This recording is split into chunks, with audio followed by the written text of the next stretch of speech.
स्वागत है आप सभी का हमारे YouTube चैनल पर जिसका नाम है सौरभ क्लासेस।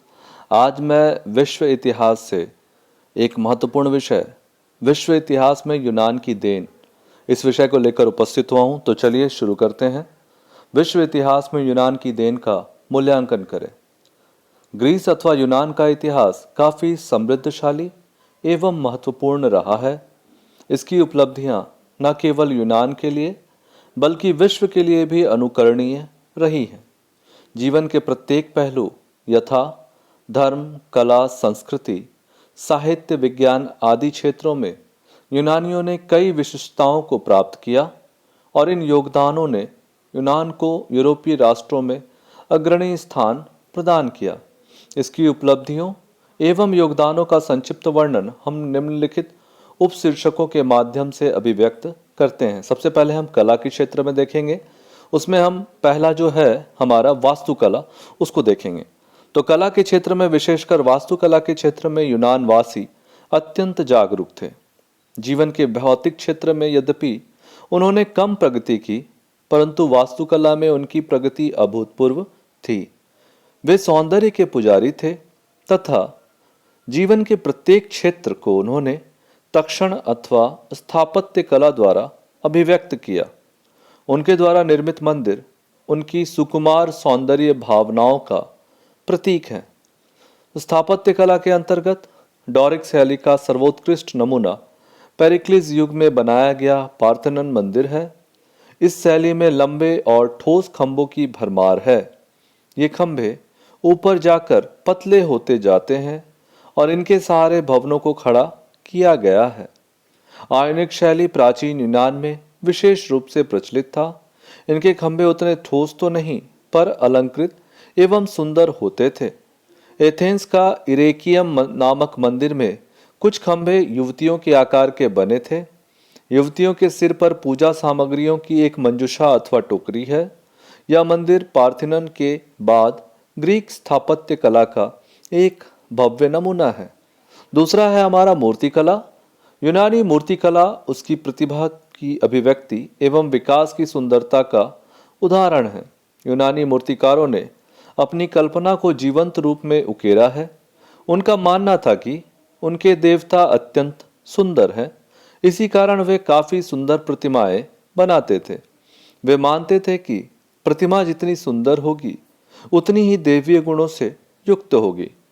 इस काल में फिडियस और पॉलिक्रिटस यूनान के दो प्रसिद्ध मूर्तिकार हुए।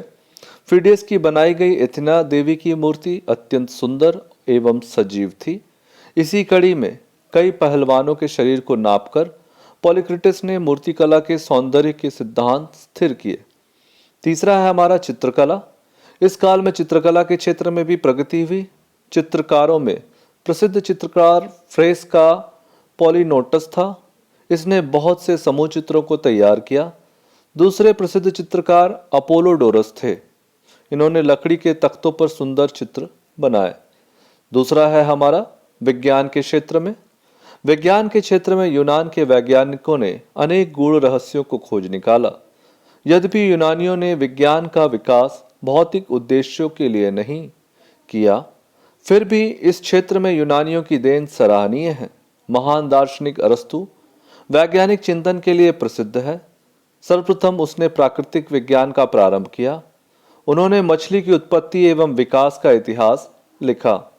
वनस्पति विज्ञान एवं जंतु विज्ञान अरस्तु के चिंतन से विकसित एवं समृद्ध हुआ। अरस्तु की तरह विज्ञान के क्षेत्र में थैलिज बहुत बड़ा चिंतक एवं विचारक था।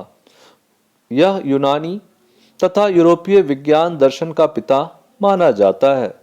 इसने गणित, ज्योतिष का अध्ययन किया तथा 585 ईसा पूर्व में होने वाले सूर्य ग्रहण के बारे में पहले ही बता दिया था। अब हम देखेंगे तीसरा है हमारा भूगोल के क्षेत्र में। एरिस्टोकर्स पहला ग्रीक वैज्ञानिक था जिसने घोषणा की कि सूर्य के चारों तरफ पृथ्वी घूमती है। उसने यह घोषणा की कि सूर्य स्थिर है तथा पृथ्वी से बहुत बड़ा है। इसने पृथ्वी से चंद्रमा तक की दूरी का लगभग ठोस सा अनुमान लगाया। हेराक्लिस्ट के अनुसार परिवर्तन का क्रम बराबर चलता रहता है। उन्होंने ऋतु परिवर्तन का सिद्धांत प्रतिपादित किया। चौथा है हमारा चिकित्सा के क्षेत्र में। चिकित्सा शास्त्र के क्षेत्र में यूनान की देन विश्व के लिए बहुमूल्य है। इन्होंने पसली जगत में शरीर विज्ञान तथा शरीर की चीरफाड़ एवं विश्लेषण पर पहली पुस्तक लिखी। इसके अनुसार प्राणियों एवं जंतुओं का विकास मिट्टी में सूर्य की किरणों के सहारे हुआ।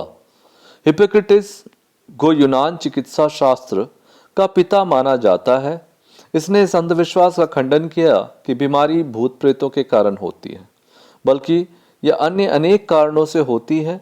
इन बीमारियों को दूर करने के लिए सफाई, रक्त निष्कासन तथा पसीना निकालने पर जोर दिया। इन्होंने चिकित्सकों के लिए व्यावसायिक शपथ की भी व्यवस्था की। इससे चिकित्सकों के पेशों को नैतिक दायित्व से युक्त कर दिया। एरोलक्स एरिक्लिक्स को शरीर की चीरफाड़ की विधा का पिता माना जाता है। इसने मानव शरीर को चीरकर मांसपेशियों और जंतुओं का अध्ययन किया। पांचवा है हमारा गणित के क्षेत्र में। यूनानियों ने गणित के क्षेत्र में असीम उन्नति की। इस क्षेत्र में उनकी देन अद्वितीय तथा अमर है। गणित में विशेषतः रेखा गणित का अध्ययन यूनानियों ने किया। यूनान में रेखा गणित के बड़े विचारक हुए, जिनका जनक थैलिस था। इस शास्त्र के में इसने बिंदु एवं रेखा की कल्पना की थी। पाइथागोरस को भी रेखा गणित का बहुत बड़ा पंडित था। इसने बिंदु, रेखा, धरातल एवं विस्तार की शास्त्रीय कल्पना प्रस्तुत की और गणित के आधार पर यह सिद्ध किया कि पृथ्वी गोल है। इसने संगीत के स्वरों की संख्या के आधार पर संबंध स्थिर किया। यूक्लिड ने इस क्षेत्र में अनेक पुस्तकों की रचना की। रेखा गणित के साथ ही साथ यूनान में गणित शास्त्र और बौद्धिक शास्त्र के क्षेत्र में अनेक खोज हुए।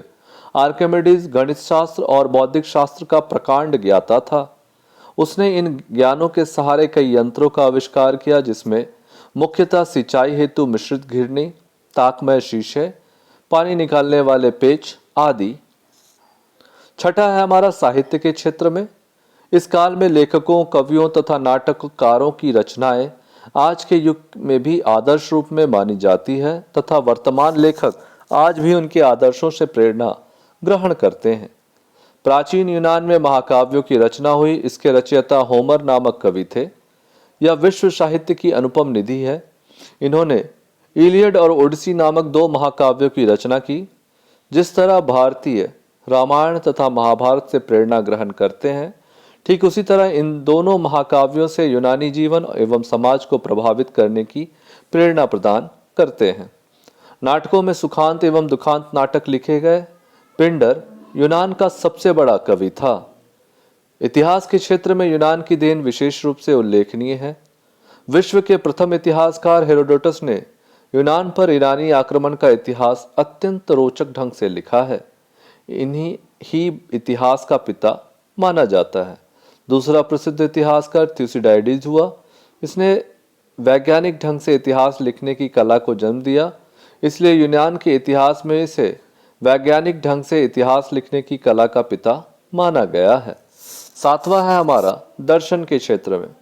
दर्शन के क्षेत्र में अनेक दार्शनिक हुए। एरिस्टिपस ने आनंदवादी दर्शन का प्रतिपादन किया। उनके अनुसार आनंद ही जीवन का मुख्य उद्देश्य है। स्केप्टिज्म ने दर्शन के अंतर्गत वास्तविक सिद्धांत को मानने का दर्शन दिया। उनका मत था कि जो वास्तविक सिद्ध ना हो उसे नहीं माना जाए। इसी क्रम में पाइथागोरस का नाम उल्लेखनीय है। इन्होंने पुनर्जन्म में विश्वास दर्शाया तथा आत्मा की अमरता का सिद्धांत दिया है। जोनाथेंस भी प्रमुख दार्शनिक थे। इनके अनुसार एक शुद्ध भाव ही परम सत्य है। इसके अलावा हेराक्लिटस भी बड़े दार्शनिक थे। उन्होंने विश्व की सभी वस्तुओं को क्षणभंगुर बताया तथा विश्व की निरंतर धारा में कोई भी वस्तु स्थिर नहीं रह पाती बताया है। पार्मेनाडिस ने परम तत्व सत्य को बताया है, जो कि एक नित्य है, कुटस्थ है तथा अपरिवर्तनशील है। इसका ज्ञान संभव है, चाहे क्षणभंगुर वस्तुओं का ज्ञान हो या ना हो। आठवां देखते हैं हम प्रजातंत्र के क्षेत्र में। यूनान ने प्रजातंत्र के सिद्धांत को प्राचीन काल में ही स्थापित कर दिया। इसका विस्तारित रूप हमें वर्तमान प्रजातांत्रिक प्रणाली में दिखाई देती है। दरअसल यूनान ने ही पहली बार समाज के सभी वर्गों के लोगों को शासन में सहभागिता की बात सोची और उसे लागू भी किया।